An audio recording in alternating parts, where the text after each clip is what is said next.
It had only been 3 hours since my son-in-law left on a business trip when my granddaughter came home from school, her eyes swollen from crying.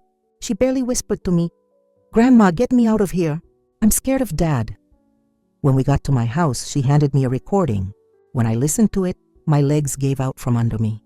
It turns out that all this time, my son-in-law. I'm so glad you're here. If you're watching this video, please give it a like, subscribe to the channel, and tell me in the comments where you're listening to my story of revenge from. I want to know just how far it has reached. I was walking down the same old cracked pavement, heavy grocery bags in my hand. It was only 9 in the morning, but the sun was already starting to beat down, making sweat bead on my forehead. I was heading to my daughter Eleanor's house, which is just 3 blocks from mine. The wooden front door creaked a little as I pushed it open. The house was quiet. The only sound was the hum of the ceiling fan. Arthur, my son-in-law, was standing in the middle of the living room in his impeccable office suit, his hair perfectly combed. His familiar black suitcase was next to the sofa, as if he was all ready to leave. He looked at me and gave me one of those polite, forced smiles that never felt sincere. "Carol, I'm leaving the house in your care, and please pick up Lily these next few days. I'm heading out on a business trip. I'll probably be gone for a few days," he said, with a hurried tone that betrayed his eagerness to end the conversation. I nodded, already used to this scene. Arthur traveled often for work, and since Eleanor was always drowning in her responsibilities, they often left Lily, my little granddaughter, home alone. Lily is only 10. She's the daughter of Eleanor and David, her first husband. By this time, she had probably already left for school early, like she did every day. I asked him a couple of questions about what he was leaving for Lily to eat, and took the opportunity to ask about Eleanor, to see if she'd been less stressed with work lately. But Arthur just answered in one-word replies, glancing at his watch. "My cab is waiting outside, I have to go," he said, dragging the suitcase, which made a little rattling sound on the floor. I walked him to the door and watched the cab disappear down the end of the little street. I went back inside, closed the door, and tried to shake those silly thoughts from my head. The house was tidy, but I started cleaning the kitchen anyway. The breakfast dishes were still piled in the sink, and there were a couple of Lily's t-shirts mixed in the laundry basket. I gathered everything, put it in the wash, and opened the windows to air the place out. Around noon, I sat down to rest on the sofa with a glass of ice-cold lemonade. An image of Lily came to my mind. That girl was my greatest joy, with her radiant smile and bright eyes. Every time I picked her up from school, I felt my spirit lighten, as if my own youth returned with every story she told me.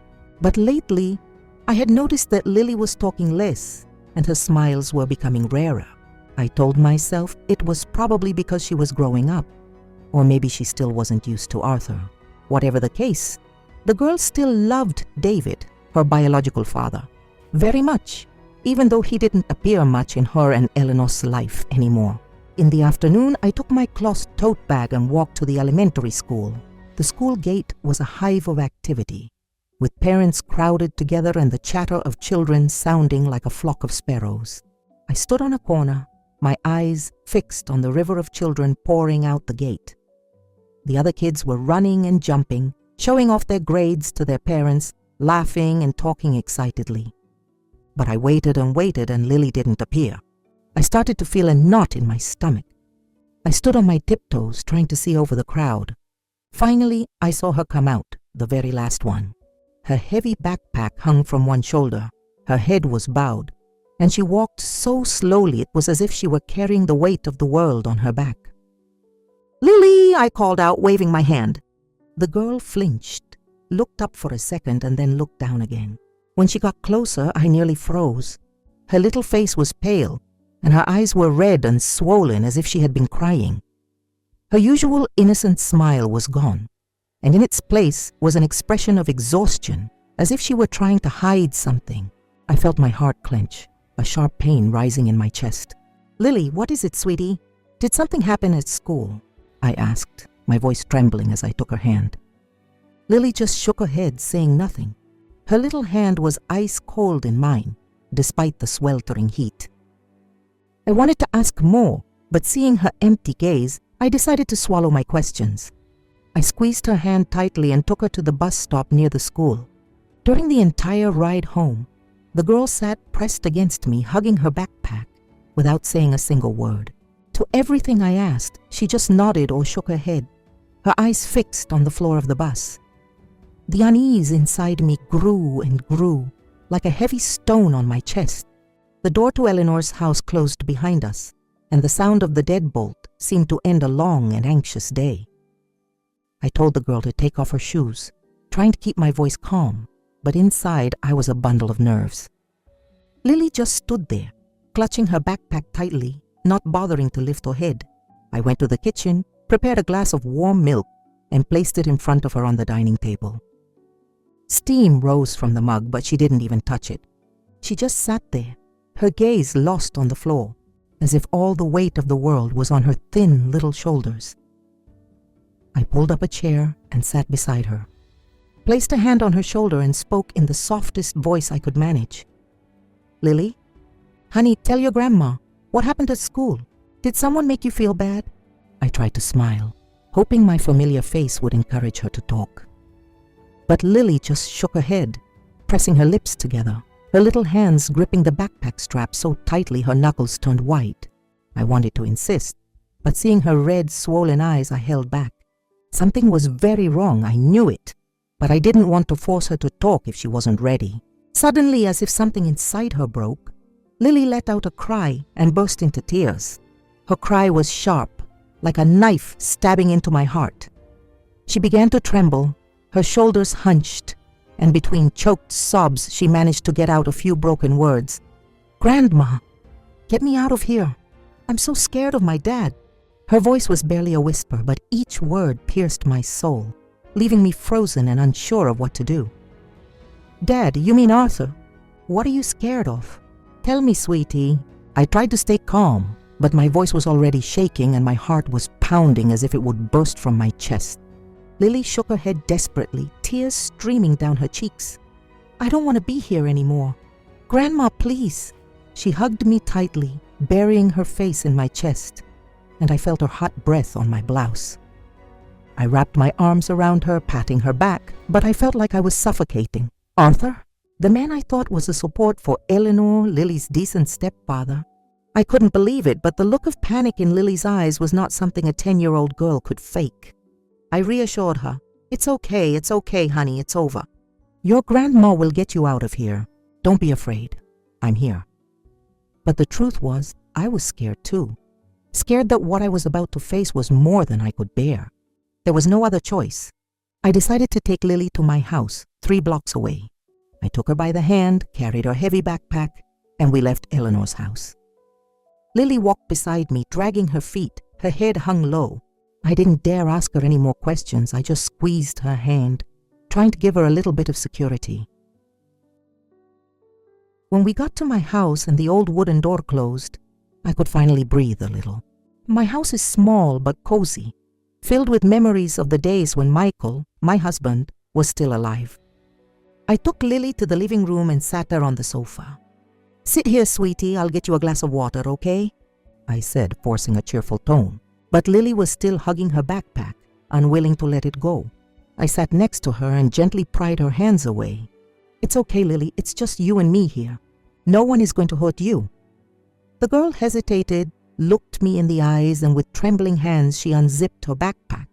From inside, she pulled out a small, old-fashioned black recorder, the kind that looks like a cheap toy. She placed it on the coffee table, her hands shaking non-stop, and whispered as if afraid someone else might hear. "Grandma, listen to this." My heart lurched, a terrible premonition washing over me. I picked up the recorder, my fingers icy, and pressed the play button. There was a whirring sound, then a click, like a door opening, and then Arthur's voice, deep, restrained, with a cold tone that chilled my blood. "Lily, I'm home." Lily's voice on the recording sounded weak and broken. "Daddy." "No, I'm scared." I felt the blood freeze in my veins. Arthur continued, his voice laced with pressure like a threat. "If you tell your mother, she'll abandon you. You don't want to make your mommy sad, do you? This is our little secret." Lily's sob could be heard. a whimper so faint it broke my soul. He kept talking, with a soft but false voice that made my skin crawl. Be a good girl. Don't fight me. If you're bad, your mom will find out about everything and you'll lose her. The next sound was the creak of a chair, and then a muffled scream from Lily full of panic. No, please. I don't want to. I was trembling from head to toe. The recorder slipped from my hands and fell onto the table with a thud. But the audio continued, Arthur's voice growing deeper, emphasizing every word. Shh, be quiet. If anyone finds out about this, they'll all hate you. They'll say you're a bad little girl. The room seemed to freeze, but I wasn't listening anymore. My head was spinning and an immense pain and rage rose in my chest, as if it would tear me apart from the inside. Lily broke down crying, hiding her face on the table, her shoulders shaking with each sob. Every time no one's home, he touches me, Grandma. He always wants to touch me in places that tickle, she said between sobs. I already told my mom so many times, but she doesn't believe me. She even scolded me for making things up. I rushed to hug her, feeling my heart break into a million pieces. Oh, my sweet girl, I whispered as tears rolled down my cheeks. Trembling, I turned off the recorder. I couldn't stand another second of it. That sound, that voice, they were like knife stabs, one after another. I'm so scared, Grandma. I don't want to live in that house anymore, Lily sobbed, her face buried in my chest, her little hands clinging to my blouse. I held her. I comforted her, but I was shaking myself. Fear, rage, and a sense of helplessness were all mixed up inside me. Arthur, the man I thought was decent, the one I thought would bring Eleanor happiness, turned out to be a demon. And Lily, my little granddaughter, had been enduring all of this alone, in the very house that was supposed to be her safest place. I gave Lily a tissue to dry her face, trying to remain calm. Don't be afraid, honey, your grandma is here. I won't let anyone ever hurt you again, I told her, though deep down, I knew that from now on, nothing would be simple. I went to the kitchen, served her a bowl of hot broth, and placed it in front of her. Eat a little. You need your strength so you can talk to Grandma. But Lily just shook her head and snuggled closer to me, as if only there did she feel safe. I sat there, holding her, watching her slowly fall asleep from exhaustion. Her swollen eyes, her little hand still clinging to the recorder, as if it were her last piece of proof. I stroked her hair as my tears fell in silence, watching Lily sleep, her innocent face marked by pain.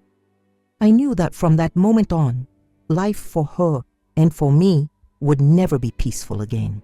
Night fell, and my little house sank into a silence broken only by the constant ticking of the wall clock. Lily slept beside me, her breathing uneven, her sleep anything but peaceful. I sat on the edge of the bed, gently stroking her silky hair.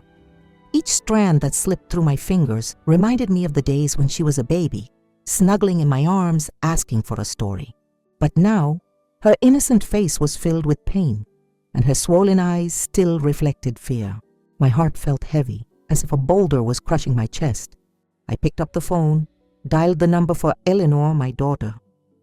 I wanted to ask when she'd be back.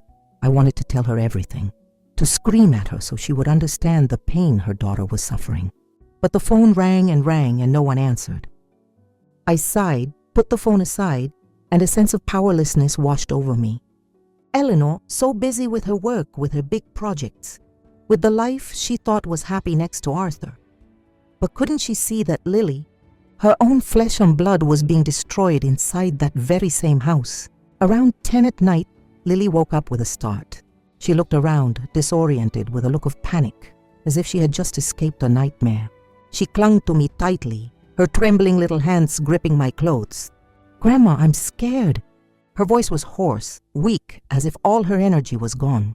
"If my stepfather comes back and finds out I told you, he's going to scold me."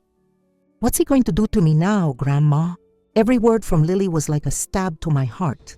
I squeezed her shoulders, trying to make my voice sound calm, though inside I was boiling with rage and pain. "Don't you worry, Lily, I'm here. No one has the right to hurt you anymore, I promise." I helped Lily sit up and carefully wiped her tears. In a corner of the room, the recorder was still there, like a silent, cold witness. I didn't even want to look at it, but I knew it was the only thing that proved Lily's pain wasn't an invention. I found a small metal box, one that Michael, my late husband, used to keep his little things in. I put the recorder inside and locked it with an old rusty key. "See," I told Lily, forcing a smile. "Your proof is safe. No one is going to take it from you." Lily nodded, her gaze seeming a little less frightened, but she was still stuck to me, as if I were her only refuge. I took her to the kitchen and warmed up the bowl of chicken broth left from the afternoon. The smell was delicious, but Lily just stared at it without touching the spoon. "Eat a little, Lily," I insisted with a soft but firm voice. "You need your strength so we can keep talking." The girl hesitated, picked up the spoon, but as soon as she brought it to her mouth, tears started rolling down her cheeks again and fell into the bowl. "I'm sorry, Grandma," she whispered, her voice choked. "I didn't want to worry you, but I just didn't know what to do anymore." I felt a lump in my throat and my own tears escaped. I wiped her face and drew her closer. "You have nothing to be sorry for, my love. I'm the one who should be sorry for not noticing sooner, for not protecting you sooner." I put her in a pair of pajamas, an old set that belonged to Eleanor when she was a girl, which I still kept in the closet. She lay down beside me in the old wooden bed where Michael and I had slept together for so many nights. I rocked her, singing in a low voice a song I used to sing to Eleanor when she was little. Lily's breathing started to even out, but I knew that this sleep couldn't soothe the nightmares she carried inside. I lay back, closed my eyes, but my mind wouldn't stop. Old memories returned like a movie in slow motion. I remembered Michael, my kind husband, who passed away more than 10 years ago from a sudden stroke. When he was alive, this house was always full of laughter. Back then, Eleanor had just married David, a good, hard-working young man who always looked at my daughter with eyes full of love.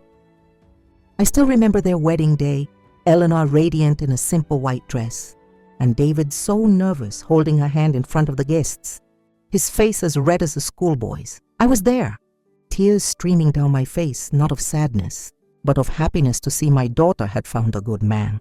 Then Lily was born, like a ray of sunshine that lit up our family. I remember the first day I held her, so tiny, snuggled in my arms, looking at me with her round eyes. Michael from the backyard shouted inside, "Carol, I'm going to make a little wooden doll for the baby, so she has something to play with." And he set to carving with such care, making beautiful little dolls, and he would smile happily watching Lily cling to her gift.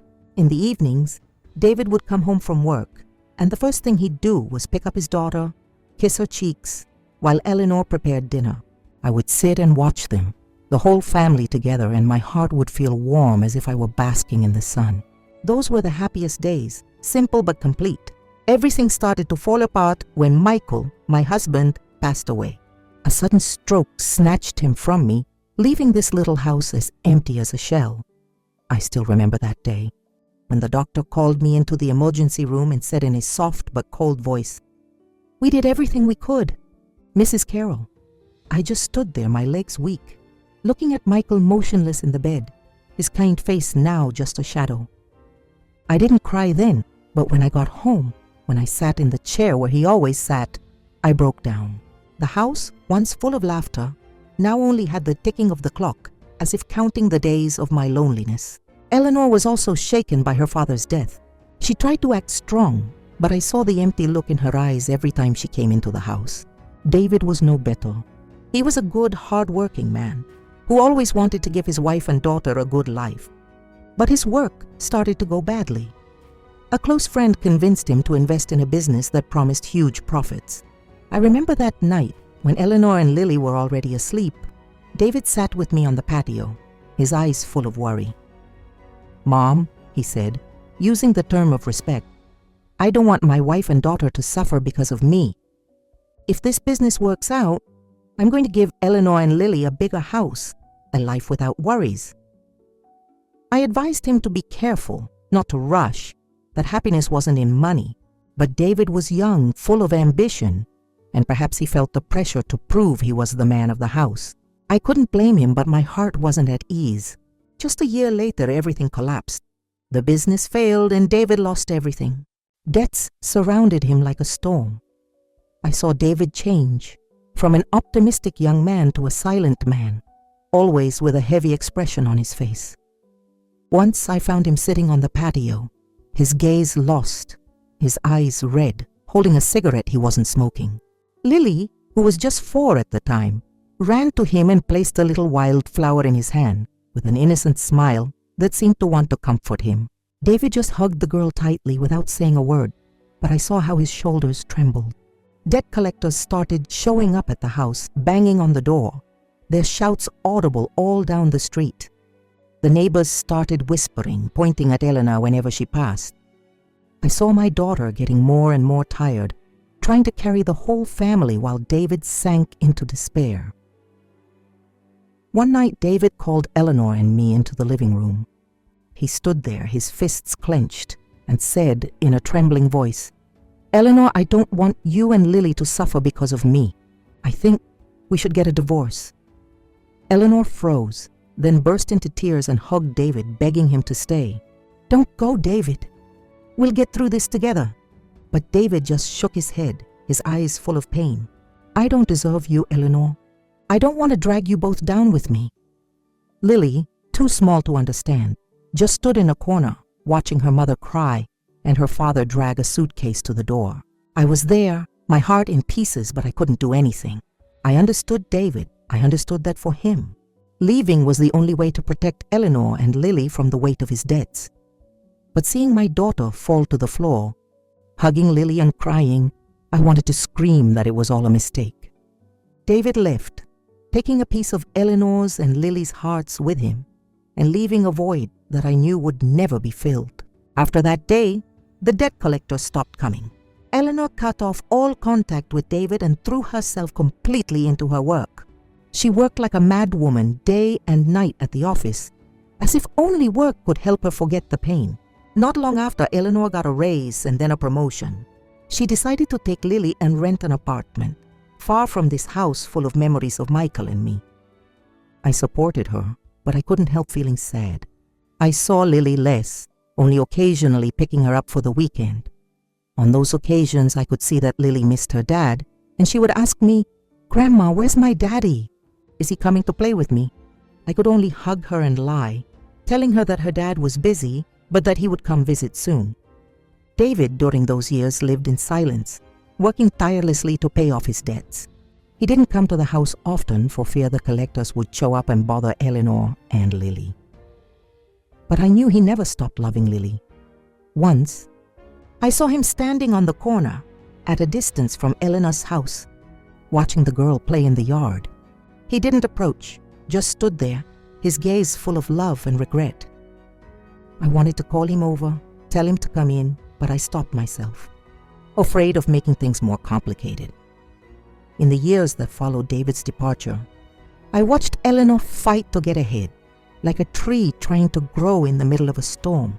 She took refuge in her work, spending days and nights at the architecture firm, as if only blueprints and contracts could help her forget the pain of losing her father and her husband. Eleanor rose quickly through the ranks, going from just another employee to a trusted member of management in charge of important projects. I was proud, but it also hurt to see her. She was still young, barely in her 30s, but the sparkle in her eyes was gone. I knew Eleanor wasn't just building a career. She was also longing for a new home, a place where Lily could grow up with love and where she herself could stop feeling so alone.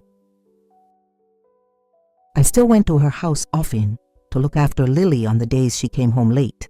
Lily, my granddaughter, was older now, but she was still a sensitive child who loved to hug me and tell me about school. In those moments, my heart felt light, but I couldn't help but worry. Eleanor was so busy, she barely had time to play with her daughter, and I feared Lily felt lonely in her own home. I tried to make up for it, cooking her favorite meals, telling her stories about her grandpa Michael, but always with a lump in my throat. A child needs her mother, her father, and back then, Lily only had me when Eleanor wasn't there, and then Arthur appeared.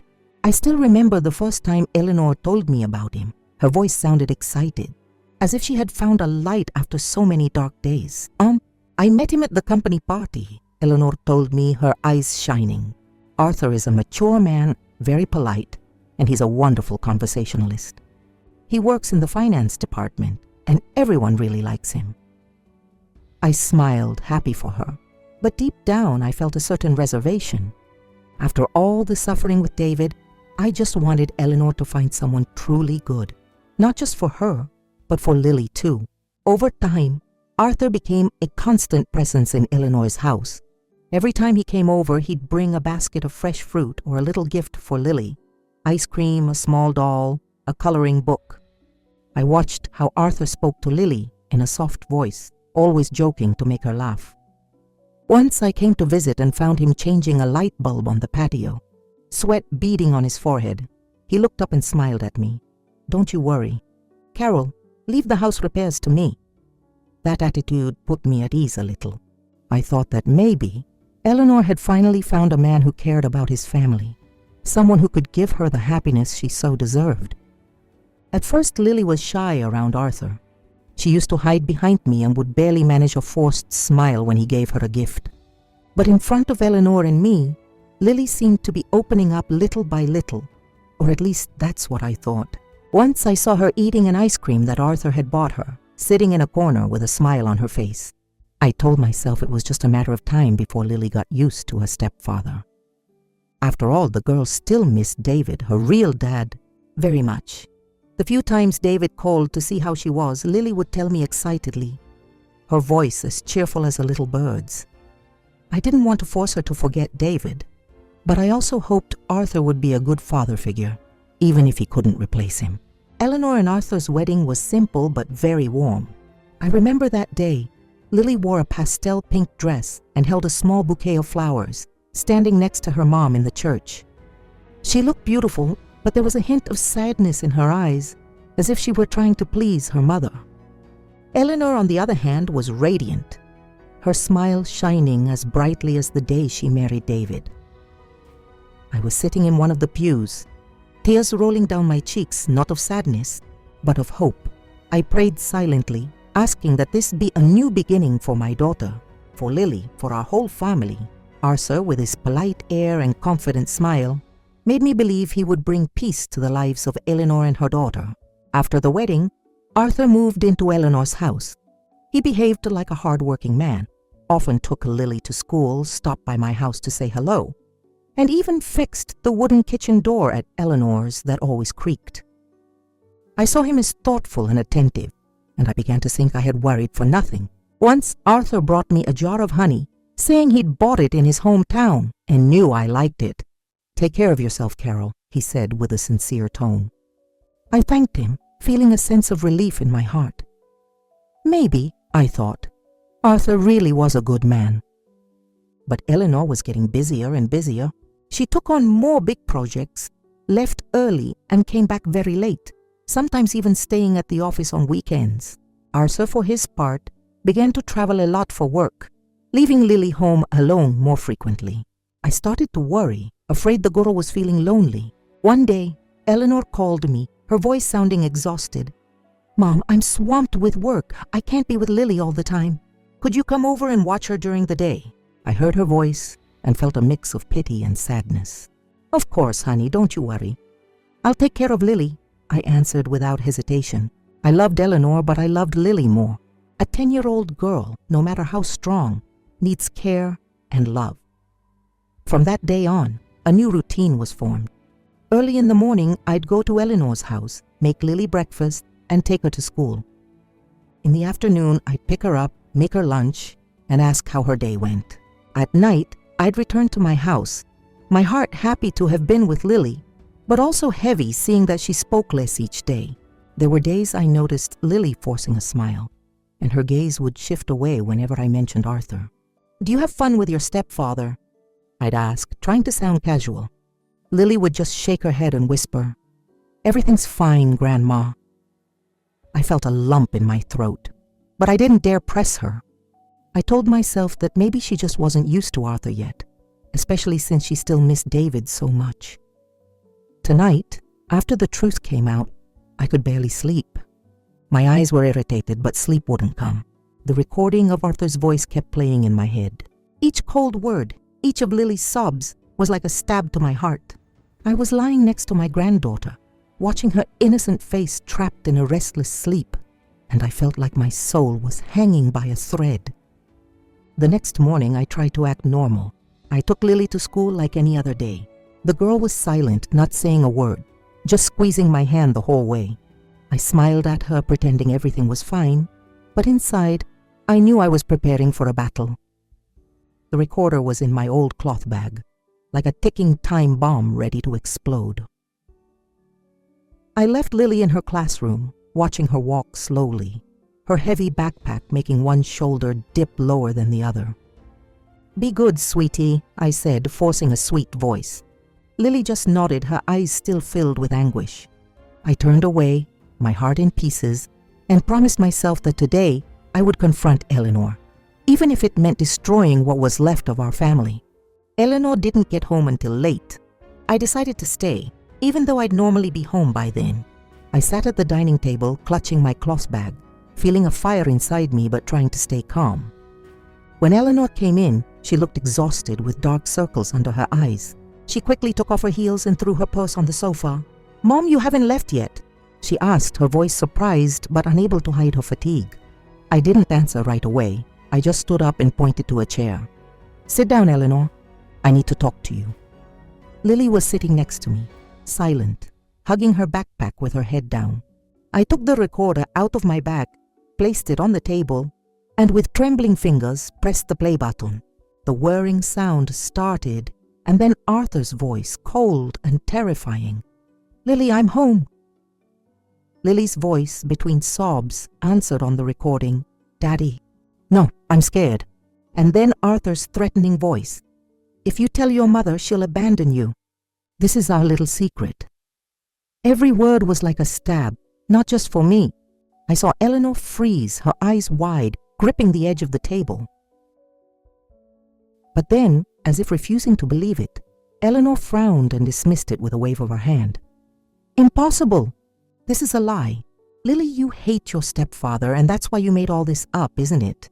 Her voice was harsh, as if trying to deny the truth right in front of her. I looked at her incredulous. "Eleanor!" I almost shouted, my voice trembling with rage. "Can't you hear it's Arthur's voice? She's a 10-year-old girl. How could she make something like this up?" I pointed to the recorder, my hand shaking, feeling my blood boil. Eleanor's face turned red. She shot up from her chair, and her voice became a scream. "Then you explain it to me. How would a little girl know how to record something like that? Lily is always begging to go live with David. I'm sure he put her up to this. David is jealous of Arthur. He wants to destroy this family. Even before I married Arthur, David would call me to spread rumors and talk badly about him." I froze and asked her, "What did David tell you about Arthur?" Eleanor, furious, told me that ever since Arthur started coming around, David had called her to say that an old co-worker of Arthur's had warned him that he was not a good person, that he had a shady past.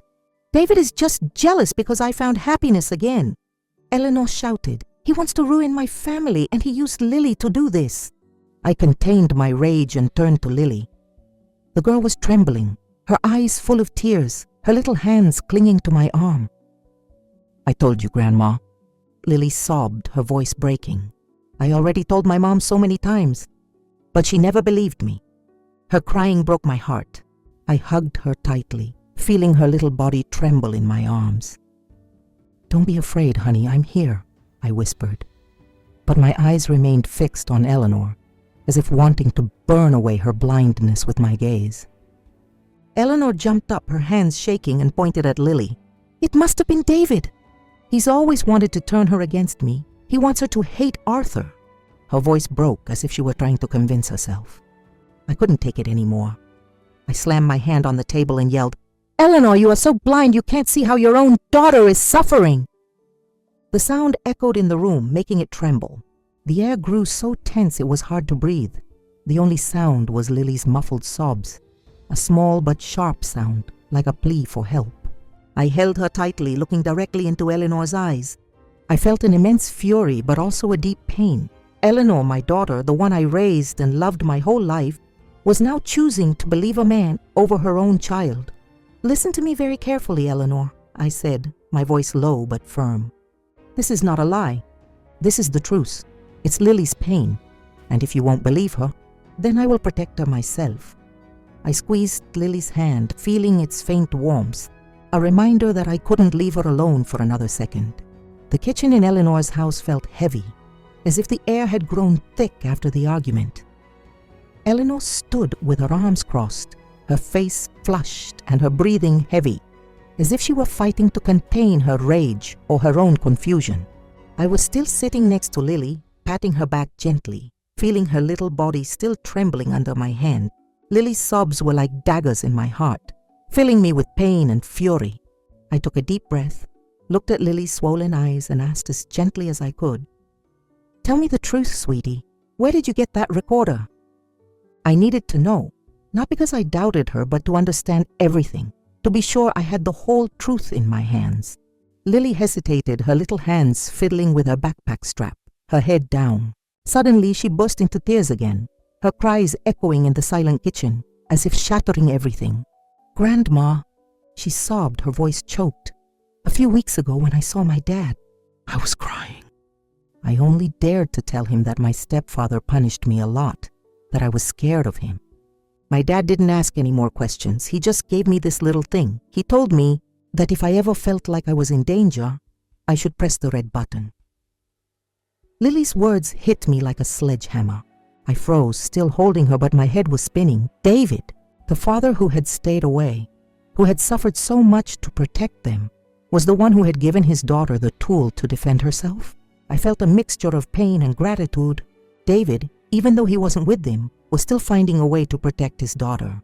But before I could say anything, Eleanor interrupted me, her voice harsh, as if wanting to unleash all her anger. "There it is. It was David who taught her to make it all up. He wants to destroy this family." Eleanor's eyes blazed with fury, and she pointed at Lily as if she were the one to blame for everything. Lily, frightened, clung to my blouse and shook her head desperately. "No, my dad didn't tell me to make anything up," she cried, her voice hoarse from weeping. "I just recorded him. I didn't want my stepfather to do that to me anymore. I was so scared, Grandma." That grandma was like a plea that made it impossible for me to hold back my tears. I hugged her tighter, feeling her small body shake in my arms. "Don't be afraid, Lily," I whispered, my voice breaking. "Your grandma believes you. I won't let anyone hurt you again." I turned to Eleanor and the rage inside me erupted like a wildfire. "Eleanor, can't you hear what the machine recorded?" I nearly shouted, pointing to the small recorder on the table. "The child is crying." "What child can act that well? Do you think Lily, a 10-year-old girl, would make up something so horrible just to hurt Arthur?" My voice broke, not from weakness, but from the rage and pain tearing me apart inside. I couldn't believe that Eleanor, my own daughter, would choose to side with a man over her own flesh and blood. Eleanor gripped the edge of the table, her nails digging into the wood so hard I heard the sound. She looked at Lily. Her eyes wavered, but her mouth remained stubborn. "No, it's all David's fault. I'm sure he taught her to say all that." Her voice trembled, as if she were trying to convince herself more than me. I shook my head, incredulous at her blindness. "Eleanor, you're lying to yourself," I said, my voice low but sharp. "Can't you see the pain on her face? Can't you hear her crying on the recording? That's not acting, it's the truth." Lily couldn't take it anymore. She jumped up and screamed in desperation, her voice hoarse. "You never believe me. I told you so many times. But you only believe my stepfather. You've never believed me. I hate you." Her words were like a knife, not just for Eleanor, but for me too. The girl was trembling from head to toe, tears streaming down her face, and suddenly she collapsed into my arms as if all her strength was gone. I panicked, held her, and shook her gently. "Lily, sweetie, wake up!" My heart was racing, fear rising in my throat as if I would choke. Eleanor stood frozen, her hands shaking, and took a few steps back, as if she'd been slapped. She looked at Lily, then at me, her eyes red but still stubborn. I didn't know," she stammered, her voice lost, but I had no more patience to listen. You didn't know? I yelled, my voice echoing in the kitchen. You didn't know what your daughter was suffering. You chose to believe Arthur. You chose your pride instead of listening to Lily's pleas. I hugged her tightly, feeling her faint breath, and my heart broke. Quickly, I laid Lily on the sofa, took a damp cloth to wipe her face, and looked for an old vial of rubbing alcohol in my bag to dab on her temples. The strong smell filled the air, and I just hoped it would help her come to. A moment later, her eyelids fluttered, then opened, but her gaze was still frightened, as if the nightmare wouldn't let her go. "Grandma," she whispered, her voice weak, clinging to my blouse. I hugged her and tried to sound sweet. "I'm here. My love, don't be afraid." I turned to Eleanor, my daughter, who was standing there pale, her hands trembling. "If you're not going to protect Lily, I will," I said, my voice shaking with rage. "You don't deserve to be her mother anymore." My words were like a knife, sharp and merciless. I didn't want to hurt Eleanor, but seeing Lily trembling in my arms, I couldn't forgive her blindness. Eleanor backed away, her eyes full of tears but still obstinate. "Mom, don't say that. I just didn't want to lose face. I didn't want people to talk." Her voice broke, as if she were begging me to understand. I cut her off, my voice as hard as steel. "Lose face? Your pride is not more important than your daughter's life and honor." I pointed at Lily, my hand shaking. "The girl pleaded with you. She told you so many times. But you chose to believe Arthur. You chose your facade of happiness over your own blood." I nearly screamed, unable to contain myself any longer. Eleanor stood there, her shoulders slumped, but I had no patience to comfort her. I had already lost Michael. I had already lost my family's happiness. I couldn't let Lily suffer for another second. Without hesitation, I pulled out my phone and dialed David's number. His voice came on the line, worried. "Carol? What's wrong? Why are you calling so suddenly?" I took a deep breath, trying to calm my voice. "Come to Eleanor's house right now. It's something very serious. It's about Lily." I said no more. I hung up, feeling a fire in my chest. David, though he had distanced himself, was still the girl's father. I knew he wouldn't hesitate to come when he heard his daughter was in danger. Less than 2 hours later, David appeared at the door. He was thinner than the last time I saw him, his hair disheveled, but his gaze was firm, as if he were ready to face anything. He was carrying a folder under his arm, but what struck me most was his expression of contained anguish, as if he already sensed something terrible. As soon as Eleanor saw David, she became enraged and yelled at him, "What are you doing here? This is none of your business anymore." She stood in front of him as if trying to protect her territory. David stood his ground, looking her directly in the eye, and said, emphasizing each word, "Lily is my daughter, and I have a right to protect her. I made the mistake of letting her go once, but I will never ignore her when she's in trouble."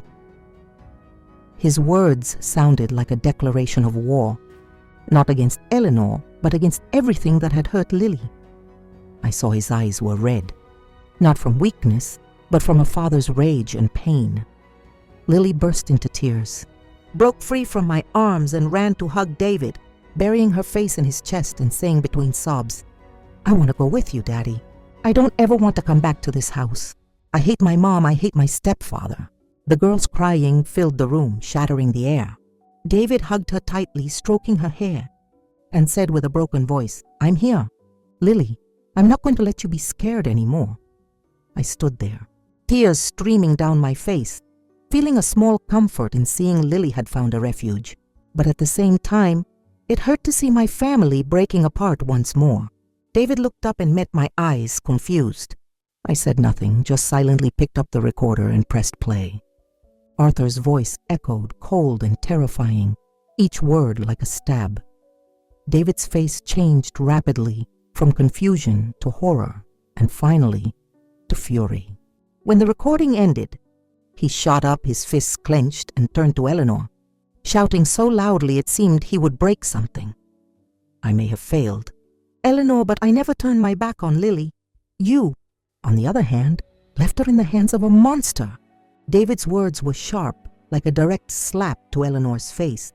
Lily let go of David and stood there, her eyes red, staring at her mother. Her voice trembled, but it was full of resentment. Mom, I put up with it for a long time. It wasn't just once or twice. It was many times when you weren't here, when it was just him and me. I was so scared. I told you, I begged you to believe me, but you just scolded me, told me I was making it up, that I hated my stepfather and that's why I was telling lies. Every time you did that, I felt like nobody cared. Lily's words were like a flood that washed everything away. I wrapped my arms around her, tears streaming down my face, unable to contain the pain. David squeezed her hand, his eyes also red, as if he were restraining himself from going out to find Arthur that very instant. Eleanor was trembling, tears falling non-stop, her face pale. She looked at Lily, then at me and stammered, "No, it can't be. Am I a bad mother?" Her voice broke, as if the truth had finally conquered her blindness. I stood in front of her, looked her in the eyes, and said firmly, "You chose to believe a man over your own daughter. That is the greatest sin. If you don't stand with Lily today, then from this moment on, you cease to be my daughter." My words were like an axe blow, merciless, but I didn't regret them. I had already lost too much, and I couldn't allow Lily to continue suffering. Eleanor broke down crying, falling to the floor, covering her face with her hands. "Mom, forgive me. I didn't know," she sobbed, but I just stood there holding Lily, my heart heavy. David picked Lily up and whispered something in her ear while I watched, knowing the truth could no longer be denied. The room felt frozen. The only sounds were Eleanor's weeping, David's whisper, and the painful beating of my own heart. I stood up and said in a firm voice, "We have to take Lily to the hospital right now. She needs to be examined." David nodded and immediately picked Lily up, his gaze full of determination. Eleanor, pale, just followed us in silence, a shadow full of regret. The taxi ride to the hospital felt eternal. Lily was curled up against David, her eyes closed and her hands clinging to her dad's shirt. I sat beside her trying to stay calm, but my heart was in a knot. Eleanor sat in the front seat, silent, her hands clasped tightly and her gaze lost out the window. No one said anything, but the atmosphere was so heavy I felt like I couldn't breathe. I just wanted to hug Lily, to tell her everything would be okay, but I knew words of comfort were no longer enough to heal the pain she had endured. In the pediatric emergency room, a young doctor greeted us. He had a kind face and spoke in a soft but professional voice. "How is the little one?" he asked while taking notes and observing Lily. The girl hid behind David, not daring to look around, as if afraid anyone would touch her. I sat next to her, patting her back, and whispered, "Grandma's here, Lily. Don't be afraid." But every time I saw her frightened eyes, my heart ached. The doctor examined her carefully, asked her a few questions, but she just shook her head, her lips pressed tightly together. I saw David clench his fists, as if containing his rage. After a while, the doctor called David and me into the hallway. Eleanor remained seated, covering her face, her shoulders shaking. "The child shows signs of having been physically assaulted," the doctor said in a grave voice. "Furthermore, she is in a state of severe psychological crisis. She will need long-term treatment, both physical and mental." His words were like a knife confirming my worst fear. I felt my legs give out, but David held me up. His eyes were red, but his gaze was firm. "Thank you, doctor," he said, his voice choked. "We'll do whatever it takes to help her." When we returned to the room, Eleanor jumped up and burst into tears. "Oh my God, Lily," she murmured, as if the truth had finally crushed her blindness. I said nothing, just looked at her, feeling a mix of anger and pity. The doctor asked us more about what had happened, and I, without hesitation, took out the recorder and gave it to him. "Listen to this," I said, my voice trembling. When Arthur's voice echoed, cold and terrifying, the doctor frowned and began writing faster. When the recording finished, he looked at us and said seriously, "This is very serious. I suggest you contact the authorities immediately." We didn't think twice and went to the police station near the hospital. The atmosphere at the station was grim. It smelled of old coffee and paperwork. A female officer took Lily to a private room, along with a social worker, to calm her down and talk to her. Lily squeezed my hand before she left.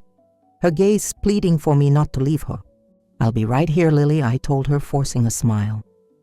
"You don't have to be scared anymore." But when the door closed, I felt my heart clench. David, Eleanor, and I gave our statements one by one. I told them everything, from when Lily arrived with red eyes to the horrible recording.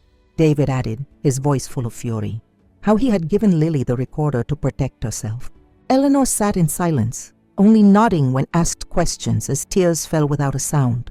When they played the recording in the evidence room, the officers looked at each other gravely. A captain, a tall, burly man, nodded. "We will act immediately. This subject is too dangerous. He can't be on the street another day." His words were a ray of hope, but they also sent a chill down my spine. Arthur, the man I had trusted, was now a danger I could never have foreseen. Hearing that, Eleanor collapsed in her chair, covering her face and whispering, "My God, how blind I was." She cried, but I no longer had the strength to comfort her. I just wanted Lily to be safe, to heal. The police planned to arrest Arthur that very night, as soon as he returned from his business trip. They also stationed a patrol car outside Eleanor's house, in case he showed up unexpectedly. Late that night, we returned to my house. Lily had fallen asleep on the sofa, her forehead still beaded with a cold sweat. I put a blanket over her and sat beside her, my eyes red. Seeing her there, so small and fragile, I couldn't hold back the tears. "You didn't deserve to go through this," I whispered, stroking her hair. David was sitting in a corner, his eyes never leaving Lily, as if he feared she would disappear if he looked away. Eleanor went to the kitchen in silence to wash the dishes, but I knew she wasn't focused. Her face was a portrait of sadness, and her hands trembled as she held the plates. Finally, she turned to me and said in a low voice, "Mom, forgive me. I didn't believe Lily." I looked at her, my heart heavy. I wanted to hug her, to tell her I understood, but I couldn't. "You need to ask Lily for that apology, not me," I replied, my voice hard, not hiding my pain. Eleanor hung her head, and her tears fell to the floor. I knew she was sorry, but I also knew the wound in Lily's heart would not be easy to heal. Around 11 at night, my phone rang. A deep male voice came on the other end, brief but clear. "Mrs. Carroll, we've apprehended Arthur at the airport." I let out a breath. But my heart was still pounding as if I had just woken from a nightmare. I hung up and looked at Lily, sleeping soundly on the sofa, her little face still showing a trace of cold sweat. I tucked her in, sat beside her, and felt a mix of relief and heaviness. Justice was on its way, but the wounds in Lily's soul would need much more than a sentence to heal. The next morning, the news about Arthur spread like wildfire. The morning news showed his picture, handcuffed, head bowed and hair disheveled, with no trace of the polite appearance I had known. Social media exploded with posts of outrage and comments demanding justice for Lily. The newspapers called him the demon in a suit, and every word was like a stab to the trust I once had in him. I sat in front of the television, my fists clenched, feeling a mix of satisfaction and pain. Satisfaction because Arthur couldn't escape, but pain for everything Lily had to suffer. The day of the first trial arrived like a whirlwind. I sat in the front row, and my heart clenched as I saw Arthur enter. In an orange prison jumpsuit, disheveled and with his head down, as if he wanted to hide from all the stares. The man I once thought would be a refuge for Eleanor was now just a guilty shadow. Eleanor sat beside me, not daring to look up, her hands clasped and tears falling silently. I didn't look at her, not out of anger, but because I didn't want my emotions to weaken me. Today was for Lily, and I had to be strong. Fortunately, Lily was allowed not to face him directly. Instead, the recording and the doctor's report were presented in court. When Arthur's voice echoed in the courtroom, cold and terrifying, everyone froze. I heard the murmurs from the crowd, the gasps of indignation. The doctor's report, with details about Lily's physical and psychological state, made me bite my lip to keep from crying. Eleanor couldn't hold back and broke into sobs, but I just squeezed her hand, saying nothing. I knew Eleanor was paying the price for her blindness, but it wasn't the time for reproaches. When the sentence was read, a very harsh one, the entire courtroom applauded. Arthur was found guilty, and I knew justice had been served. But as they led him out of the courthouse, the crowd outside threw eggs, rotten vegetables, and even trash at him. They shouted at him, their voices full of hate. "Pay for what you did! You monster!" I stood there watching the scene, with a mix of satisfaction and sadness. Satisfaction because Arthur was getting what he deserved, but sadness because none of it would erase the dark days Lily had lived through. Eleanor became the center of criticism after the trial. The newspapers called her the blind mother. Neighbors whispered and even avoided her on the street. Once I heard Mrs. Gable, my lifelong neighbor, whisper to someone else, "How is it possible that a mother doesn't believe her own daughter and lets her suffer like that?" I wanted to defend Eleanor, to say she had also been a victim of her own blindness, but I couldn't. Eleanor accepted it all in silence, as if it were the price she had to pay. "Mom, I deserve it," she told me once, her voice full of regret. I just nodded without replying, because I knew that only time and her actions could repair her mistake. Lily moved in with me. My little house, which had felt so empty since Michael died, was now filled again with her voice. I tried to create a safe space for her, a place where she could laugh without fear. Shortly after, a psychologist contacted me, offering to help Lily for free, moved by her story. "The girl needs to heal," she told me in a warm voice. I accepted immediately, grateful that there were still good people willing to help. Little by little, Lily began to open up. She went back to school, and I saw her smile return, though it was still fragile. Her teachers and classmates were wonderful. They encouraged her, gave her paper flowers they made themselves, with simple messages like, "Lily, you're so strong," or "You've got this, we're here for you." Every time Lily came home with one of those flowers, I saw how her eyes lit up as if little rays of sunshine were seeping into her heart. David, after paying off all his debts, came to visit Lily frequently. He would take her to the park. We would cook simple meals together filled with laughter.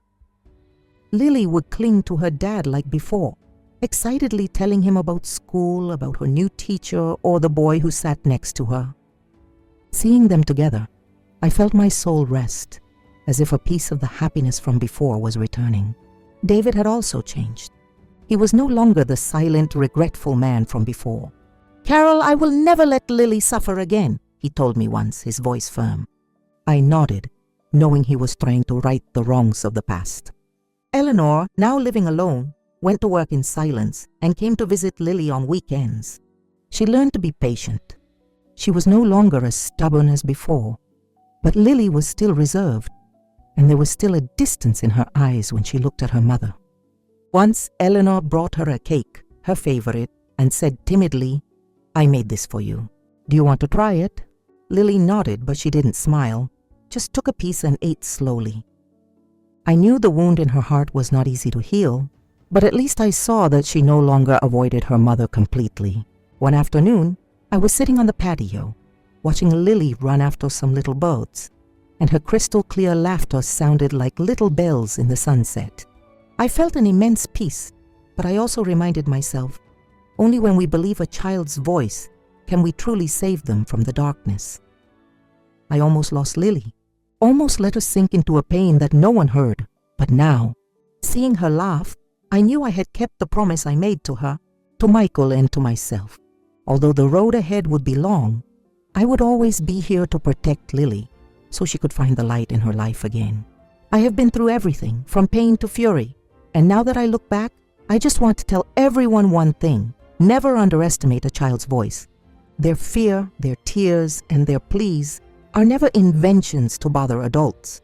I saw my own granddaughter crumble from the pain caused by the blindness and selfishness of the people who were supposed to protect her. But in the end, justice arrived. That demon disguised as a stepfather had to pay a high price before the law, and my daughter will have to live the rest of her life with regret. The message I want to leave with this story is this: true love is not about protecting pride or reputation, but about protecting the safety and dignity of our loved ones, especially children. And for those with a wicked heart like Arthur's, the only end they deserve is the severe punishment of society and the eternal contempt of all.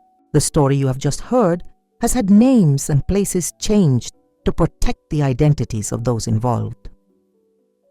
We don't tell this to judge, but in the hope that someone will listen and stop to reflect. How many mothers are suffering in silence within their own homes? I truly wonder. If you were in my shoes, what would you do? Would you choose to stay silent to keep the peace? Or would you dare to face it all to reclaim your voice? I want to know your opinion, because every story is like a candle that can light the way for someone else. God always blesses, and I'm convinced that courage leads us to better days. Meanwhile, on the end screen, I'm leaving you 2 of the channel's most beloved stories. I'm sure they will surprise you. Thank you for staying with me until this moment.